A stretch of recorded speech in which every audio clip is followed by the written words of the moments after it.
दोस्तों नमस्कार। आज मैं आपके साथ इंटरनेशनल रिलेशंस की एक बड़े इंटरेस्टिंग कॉन्सेप्ट के ऊपर चर्चा करने जा रहा हूँ। इस कॉन्सेप्ट को बोलते हैं रिविजन स्टेट। दोस्तों, इंटरनेशनल सिस्टम जो है इसमें जनरली दो प्रकार के स्टेट माने जाते हैं। पहला स्टेट वो स्टेट होता है जिसको हम कहते हैं स्टेटस कोइस्ट स्टेट। स्टेटस कोइस्ट स्टेट दोस्तों वो होता है जो ऐसा कहते हैं थ्योरिस्ट कि भाई ये एग्जिस्टिंग इंटरनेशनल सिस्टम और एग्जिस्टिंग इंटरनेशनल ऑर्डर से सहमत हैं, खुश हैं, उसमें किसी प्रकार का बदलाव नहीं चाहते। लेकिन अगर हम देखें तो इसी के कंट्रास्ट में एक शब्द आता है जिसको हम कहते हैं रिविजन स्टेट। दोस्तों, रिविजन स्टेट कई स्कॉलर्स का मानना है कि वो ऐसे स्टेट्स होते हैं जो एग्जिस्टिंग इंटरनेशनल ऑर्डर में बदलाव चाहते हैं, क्योंकि वो एग्जिस्टिंग इंटरनेशनल ऑर्डर से खुश नहीं है। तो वो आज की डेट में इन इंटरनेशनल ऑर्डर्स में अपनी प्राइमेसी दिखाने के लिए वो इस इंटरनेशनल ऑर्डर को डिस्टर्ब करते हैं, लड़ाइयाँ करते हैं, बदलाव चाहते हैं, क्योंकि उनको ये लगता है कि एग्जिस्टिंग इंटरनेशनल ऑर्डर में चेंजेस होने चाहिए। दोस्तों, जब हम बात करते हैं स्टेटस कोइस्ट स्टेट की, तो मैंने आपको जैसा बताया कि यहाँ पर वो स्टेट्स होते हैं जो इंटरनेशनल ऑर्डर से खुश हैं। एक स्कॉलर हैं दोस्तों जिसका नाम है जॉन आइकनबेरी।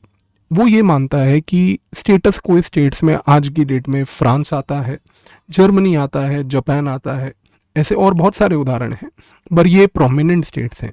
क्योंकि ये सारे स्टेट्स अगर आप देखें, फ्रांस, जर्मनी, जापान, ये अपने में खुश हैं, ये इंटरनेशनल ऑर्डर से भी खुश हैं, ये अपनी पोजीशन जो इनकी वर्ल्ड में है ये उससे भी खुश हैं, ये किसी प्रकार का बदलाव नहीं चाहते।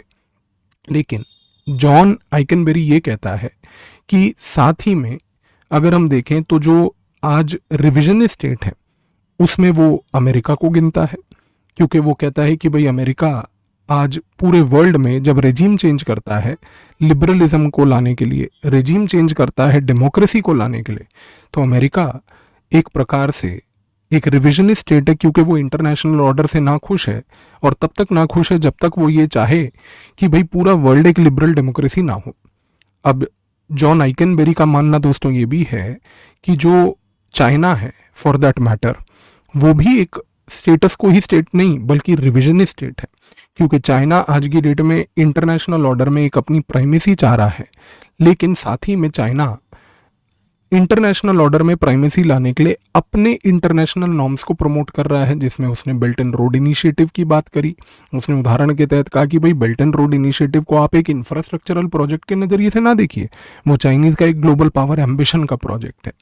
लेकिन दोस्तों, अब आपके मन में सवाल आया होगा कि भाई क्या अमेरिका, चाइना, यही लोग आज की डेट में रिविजनिस्ट्स हैं? तो जाहिर सी बात है नहीं दोस्तों।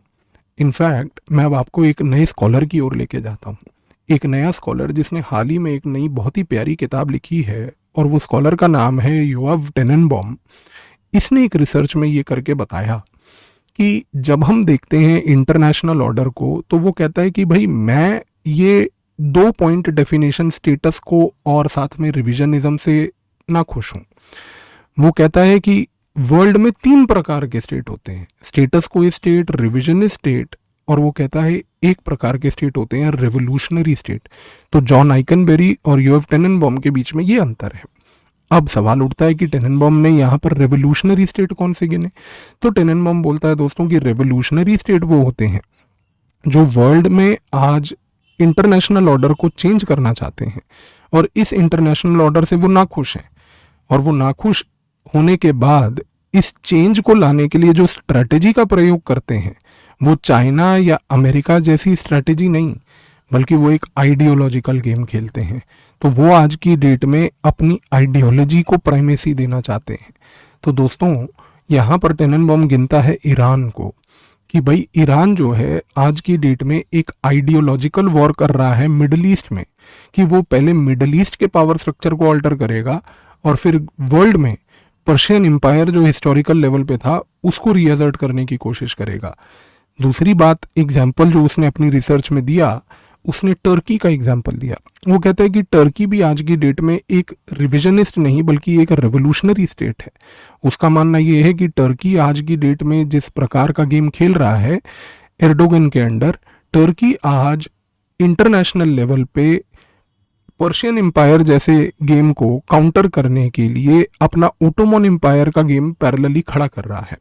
तो दोस्तों मिडल ईस्ट का ये जो इलाका है, जो हमेशा से वर्ल्ड को अगर ऐतिहासिक तौर से हम देखें तो आइडियोलॉजिकली इनगल्फ करके रखने वाला इलाका था, आने वाले समय में स्कॉलर्स का मानना है कि यही मिडल ईस्ट का इलाका वापस में दोबारा से इसी आइडियोलॉजिकल बैटल में आएगा, क्योंकि यहाँ पर एक रेवोल्यूशनरी लेवल पे पर्शियन एम्पायर का, ईरान का एम्बिशन, और साथ ही में टर्की को लेके एर्डोगन का ओटोमन एम्पायर का एक पैरेलल एम्बिशन।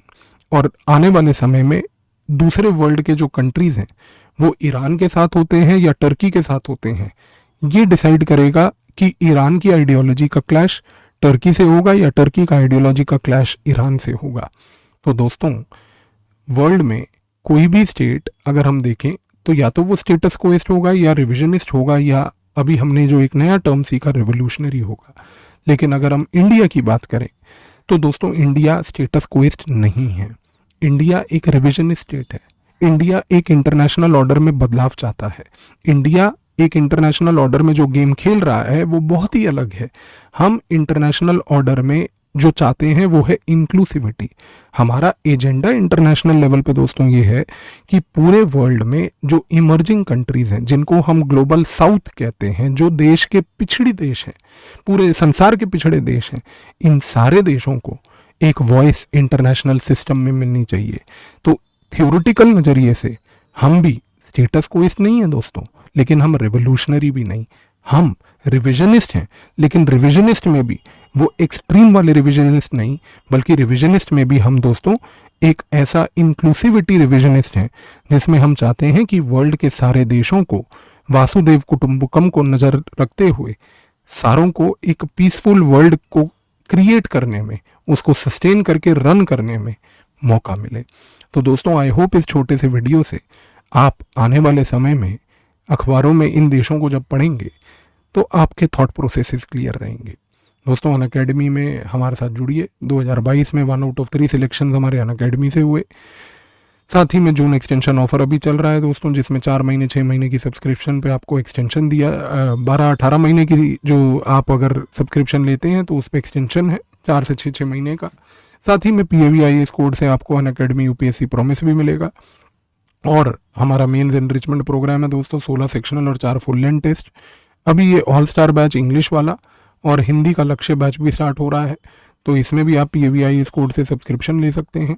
और दोस्तों साथ ही में ये जो हमारा दिया गया नंबर है, अगर कोई फाइनेंशियल असिस्टेंस की रिक्वायरमेंट हो तो इस नंबर पर संपर्क करें, हमारी टीम आपकी मदद करेगी। और ये हमारे ऑप्शनल्स हैं जो इंग्लिश हिंदी बाइलिंगुअल लैंग्वेजेस में हैं, जिनको आप दोस्तों आज की डेट में PAVIAS कोड से ज्वाइन कर सकते हैं।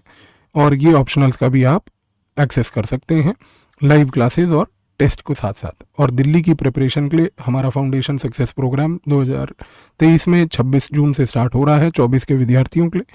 तो PAVIAS कोड से आप इसको भी ज्वाइन कीजिए और 25% का डिस्काउंट पाइए। Thank you.